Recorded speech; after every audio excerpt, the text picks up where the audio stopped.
AI has been running on GPUs for years, powering everything from training massive models to handling real-time tasks. But something is starting to break. These chips are running into serious limits. Power consumption keeps rising, heat is getting harder to control, and it's already running inside a real supercomputing center in Germany. Now, here's where things take a turn.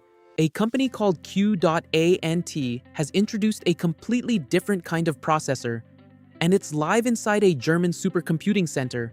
This isn't just a better GPU, it's a new direction. The biggest limitation today isn't compute power, it's data movement.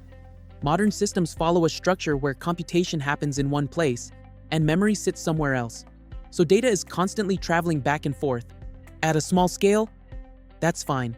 At AI scale, it becomes expensive, slow, and energy hungry. That's what people call the memory wall. Your processor is ready to move at full speed, but the data can't reach it quickly enough.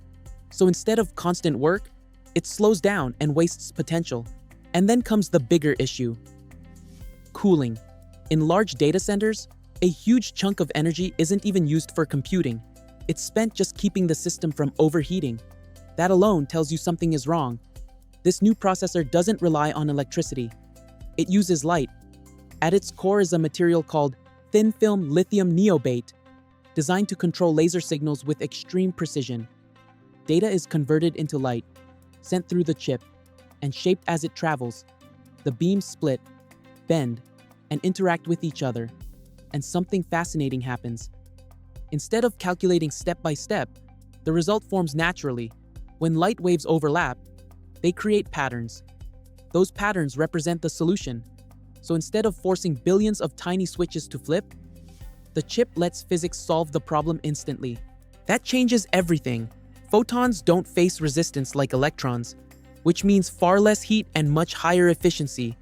They move faster, waste less energy, and handle complex math in a completely different way. This technology isn't stuck in a lab. It's already running inside a real data center, packed into a standard server. Same rack, same slot. Just like a regular GPU, integration becomes surprisingly simple, even though the tech is radically different. And here's the part that makes it practical. Developers don't need to relearn everything. With tools like PyTorch, models can be built the same way as before. There's a software layer that quietly translates code into instructions for the light-based system. So from the outside, nothing changes, but inside, everything is different. Now here's the catch. These chips are incredibly fast at computation, but they can't store data. So memory still depends on traditional electronics. Every time data moves, it has to switch between electricity and light.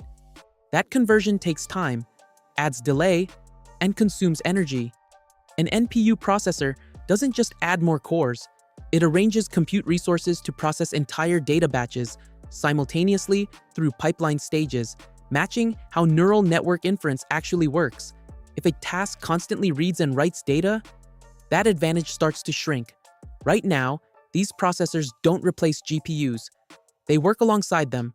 The photonic chip handles heavy math, while GPUs and CPUs manage memory and general tasks. That hybrid setup is where things stand today, but researchers are working on something bigger: an optical memory system, sometimes called a photonic latch. If that becomes real, data could stay entirely in the light domain. No conversions, no delays, no wasted energy. And if that happens, this won't just improve computing, it could completely reshape how AI hardware is built and where it goes next. And if you want to stay ahead of tech like this, before it goes mainstream, subscribe now and don't miss what's coming next.